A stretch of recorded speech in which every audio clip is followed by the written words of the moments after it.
বড় ভাই, আপনারা যারা এই যে ফোনে কথা বলেন, ঘন্টার পর ঘন্টা কথা বলেন, তো আসলে আপনারা কিলি কথা বলেন, আপনার এই বিষয়টা কি থাকে?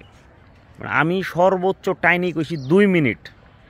2 মিনিট পর যে ঝগড়াটা শুরু হয়, তারপর দেখা যাচ্ছে যে যদি 100 মিনিটও কথা বলি ঝগড়া। হ্যাঁ, ঝগড়া করতে করতে করতে করতে দেখা যাচ্ছে যে রাত ফসা হয়ে যাচ্ছে, কিন্তু ওর কথা শেষ হচ্ছে না, ওর ঝগড়া শেষ হচ্ছে না। তারপরে যখন মনে হয় যে শেষমেশ আর পারিনি, তখন বুঝতেও পারিনি কি হইলো না হইলো, তুই সরি বলতে হয়, আচ্ছা বা যা হওয়ার হয়েছে বাদ দাও। তো এখন কাহিনী হচ্ছে, আপনারা যারা এই যে ঘন্টার পর ঘন্টা কথা বলেন, তারা কি বলেন?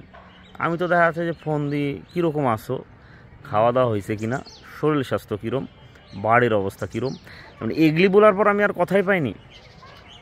হ্যাঁ, এগুলি বলার পর তো আমি আর লজিক্যাল কথাই পাইনি। তারপর তো টাইনি কইসি কোনো রকম যদি 1.5-2 মিনিট হইলো যে তোমার বাড়ির বিলি কীরম আছে, তোমার বাড়ির কুকুর কীরম আছে, মুরগির ডিম পারলো কিনা, তারপর তো আর হয় না। তারপর শুরু হয়ে যায় ঝগড়া। তোমরা কি কথা বলো, কিভাবে কথা বলো আমাকে একটু জানাও তো। তাহলে আমি ওইভাবেই কথা বলবো। প্রতিদিন এই ঝগড়াঝাটি আর ভালো লাগছে না।